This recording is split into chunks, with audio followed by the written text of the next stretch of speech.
Hasta ahora, nuestro estudio de la cultura persa se ha centrado fundamentalmente en las fuentes griegas, concretamente en los datos aportados por Heródoto.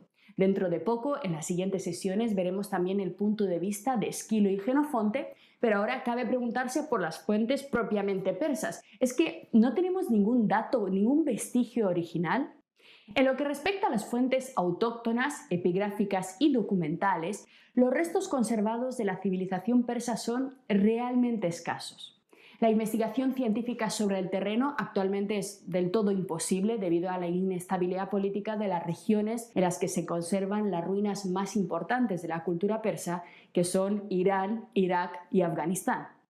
Por ello, el trabajo de los especialistas hoy en día está limitado al análisis de los materiales excavados a finales del siglo XIX y principios del siglo XX. Las mayores colecciones de arqueología persa se encuentran actualmente en el Museo Nacional de Irán, en el Museo Británico, en la Universidad de Chicago, en la Universidad de Harvard y en el Museo del Louvre.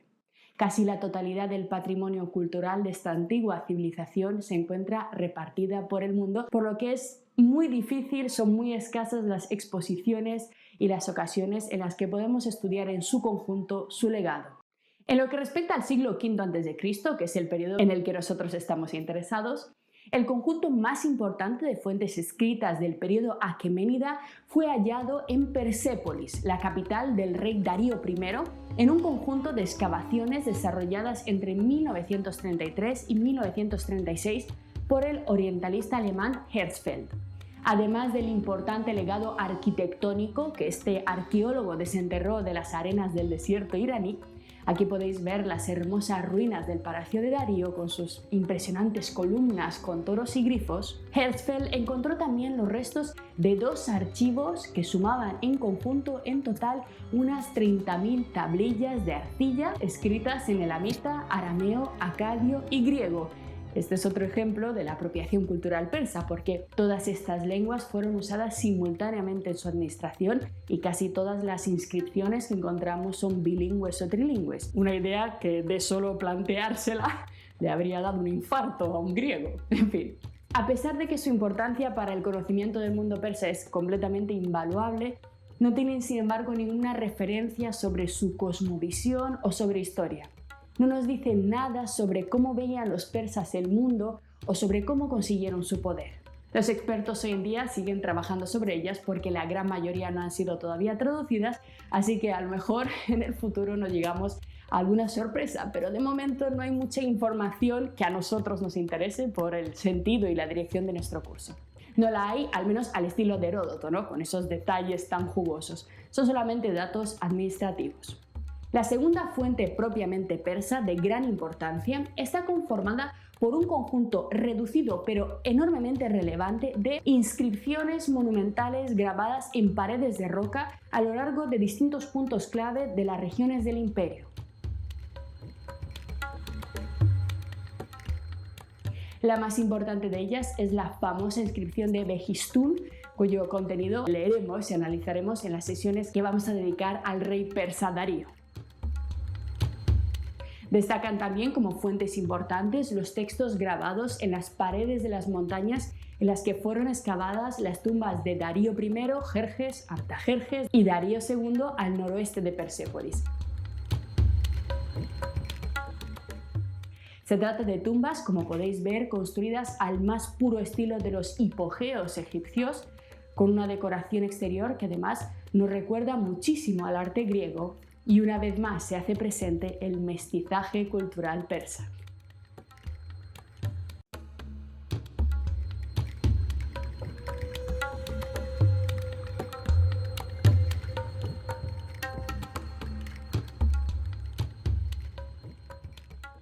Finalmente se unen a esta colección de pruebas persas, de fuentes propiamente persas, un conjunto de objetos excepcionales como sellos y cilindros, así como varios conjuntos de papiros egipcios redactados, atentos, por soldados persas desplazados en Egipto, por soldados que escribían cartas a su familia, que tienen un enorme valor histórico, pero carecen de información sobre la cultura persa. Son cartas personales, muy emocionantes, pero no nos dicen nada de lo que nosotros estamos buscando.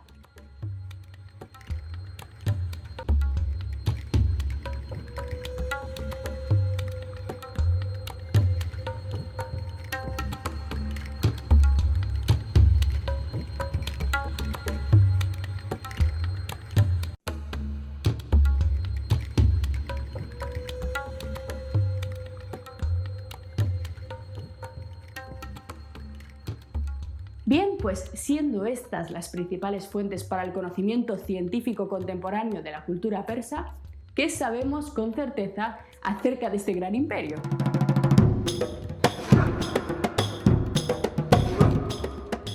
El estudio de todas las fuentes en su conjunto, las griegas, las hebreas y las persas, ha permitido a los especialistas establecer que en torno al siglo VI antes de nuestra era, Oriente Próximo vio nacer una nueva entidad política que vendría a transformarse en el imperio más extenso de toda la historia antigua, el Imperio Aqueménida. Si bien su duración fue breve, ya que apenas consiguió superar los 2 siglos de vida, supuso sin embargo la alteración radical de las fronteras tradicionales del mundo antiguo, ya que bajo el poder de los aqueménidas fueron sometidos prácticamente todas las grandes civilizaciones de la época, desde Babilonia hasta Egipto.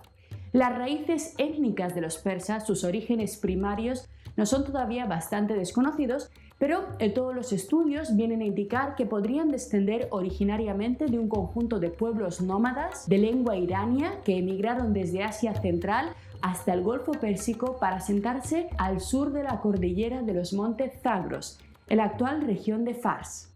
Dedicados a la ganadería y a la agricultura de subsistencia, en torno al siglo VIII antes de nuestra era, los persas estaban organizados en torno a una pequeña monarquía con sede en Pasargada. El reino de los persas era entonces un diminuto territorio rodeado por un vasto imperio que controlaba, como podéis ver, la mayor parte de la región. Su nombre, Media. Los medos eran en esos días, por tanto, los señores de los persas. Sin embargo, esta situación cambiaría para siempre en torno al año 550 a.C., cuando Media comenzó a entrar en un periodo de decadencia económica e institucional. Una larga lista de monarcas, de dirigentes ineptos, provocó un lento declive y el desmoronamiento de su próspera economía basada en el control de las rutas comerciales entre Asia y el Mediterráneo. Esta circunstancia fue aprovechada por el joven rey persa Ciro, quien, a lo loco completamente, decidió intentar una invasión militar del territorio medo. Este pequeño reino persa intentó hacerse con todo el vasto territorio de los medos. Su pretensión, que inicialmente era una completa locura, al final resultó ser todo un éxito y Ecbatana, la capital de Media, se convirtió en la nueva sede de la monarquía persa. De forma completamente inesperada, un pequeño reino de ganaderos se hizo con el inmenso territorio de los medos. La habilidad de Ciro y sus consejeros, además, consiguió reavivar la estructura administrativa del imperio y con una nueva organización logró volver a poner en marcha los inmensos beneficios del comercio asiático. Y alcanzada su primera victoria, Ciro decidió seguir expandiendo su imperio, esta vez atacando al gran aliado de los medos, Lidia. Situada a orillas del Mediterráneo, Lidia era el punto de conexión principal entre Asia y Europa. En sus ciudades portuarias se hacían verdaderas fortunas con la venta de los exóticos productos orientales, así como la importación de los frutos del Mediterráneo. La anterior toma de Media por los persas había cortado completamente las conexiones comerciales de los lidios, que completamente aislados se rindieron a Ciro sin apenas resistencia en el año 547 antes de nuestra era. Esta región, Lidia, además, tiene una importancia especial para nosotros, porque si os fijáis bien, en el oeste de Lidia estaba situada Jonia, territorio que albergaba las polis, las ciudades natales de los principales presocráticos, Mileto y Éfeso. Toda la región de Jonia quedó sometida al poder de Ciro, que la rebautizó, pasando a ser conocida como la satrapía de Esparda, con capital en Sardis. Y fue precisamente en este punto, en la nueva frontera entre los aqueménidas y la Hélade, donde colisionaron el mundo de los persas y el mundo de los griegos. Aquí es donde tuvo lugar el primer conflicto militar entre ambos pueblos, la llamada revuelta jónica, en la que los griegos se rebelaron y destruyeron Sardis, la nueva capital. Pero bueno, todo esto lo vamos a ver con detalle un poquito más adelante cuando nos centremos en las guerras médicas.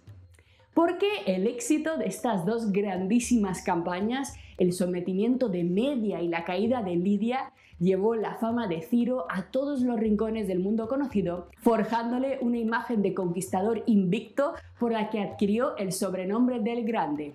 Desde entonces sería conocido en la historia como Ciro II el Grande.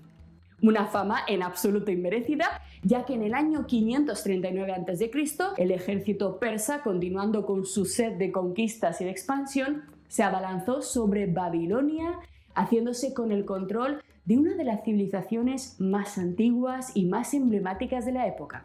Poco después, Ciro avanzó para hacerse también con la totalidad de los territorios de Siria y Judea. Fijaros qué extensión territorial, fijaros qué inmensidad de reino. Por eso fue el imperio más grande, el más extenso de toda la antigüedad. En poco más de una década, los persas habían logrado conquistar prácticamente la totalidad de Oriente Próximo, convirtiéndose en una seria amenaza para el resto de los pueblos que, aún independientes, sabían que su sumisión era solo cuestión de tiempo. Lo que acabas de ver es solo un pequeño fragmento de nuestro curso. Si quieres disfrutarlo en su totalidad y descubrir muchos otros cursos, también de historia de la ciencia y de historia del arte, visita nuestra web anaminecam.com. Y recuerda, este proyecto solo es posible gracias a nuestro programa de microfinanciación. Si quieres apoyarnos, conviértete en uno de nuestros micromecenas en Patreon. Desde solo €1 al mes nos ayudarás activamente a seguir difundiendo la cultura. Gracias.